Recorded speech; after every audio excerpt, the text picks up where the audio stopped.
কক্সবাজারে দিনব্যাপী নানা আয়োজনে পালিত হলো বাংলাদেশ জাতীয়তাবাদী দল বিএনপির স্থায়ী কমিটির অন্যতম সদস্য আলহাজ সালাউদ্দিন আহমেদের জন্মদিন।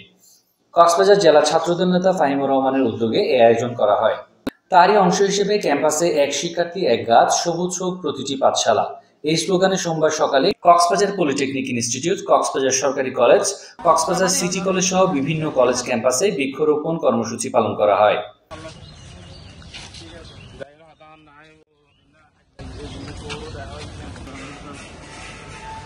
এরপর দুপুরে কক্সবাজার শহরে হতদরিদ্র ও ছিন্নমূল মানুষের মাঝে খাবার বিতরণ, পরবর্তী কোরআনে হাফেজদের মাঝে পবিত্র কোরআন শরীফ বিতরণ ও মধ্যাহ্নভোজের আয়োজন করা হয়।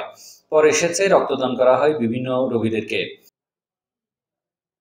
বিকেলে কক্সবাজার সমুদ্র সৈকতে লাবণী পয়েন্টে উন্মুক্ত মঞ্চে পায়রা অবমুক্ত করা হয়।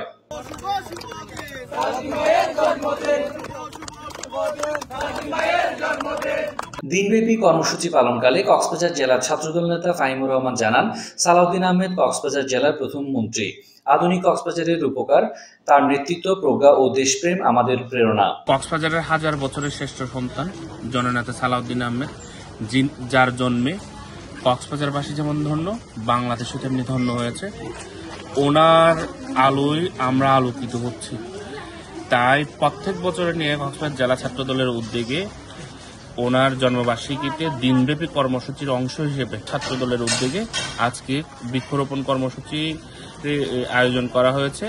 আজকে আমাদের যে স্লোগান সেটা হলো, একজন শিক্ষার্থী একটি বৃক্ষ, সবুজে গড়ে তুলব কক্সবাজার, এবং আমরা চাই সবুজে ঘেরা কক্সবাজার সারা বাংলাদেশে সমৃদ্ধশালী হোক। এবং প্রিয় নেতা, যিনি কক্সবাজারের সন্তান হিসেবে বাংলাদেশ জাতীয়তাবাদী দলের যুগ্ম মহাসচিব হয়েছে, সেটাও কক্সবাজারের স্বাধীনতা পরবর্তী কেউ হতে পারেনি। জাতীয় স্থায়ী কমিটির অন্যতম সদস্য, এটাও একটি রেকর্ড। এরকম অসংখ্য গুণে গুণান্বিত প্রিয় নেতার হায়াতে তাইবা দান করুক। আমরা মহান রব্বুল আলামিনের কাছে প্রার্থনা করি, এই দেশ ও জনপথের জন্য ওনাকে ভীষণ প্রয়োজন। সাম্য ও মানবিক বাংলাদেশ বিনির্মাণের জন্য তারেক রহমানের নির্দেশনা বাস্তবায়নের জন্য উনি কাজ করে যাচ্ছেন। ওনার জন্য আমরা মন থেকে দোয়া প্রার্থনা করছি। এই সময় কক্সবাজার জেলা ছাত্রদলের বিভিন্ন ইউনিটের নেতাকর্মীরা উপস্থিত ছিলেন।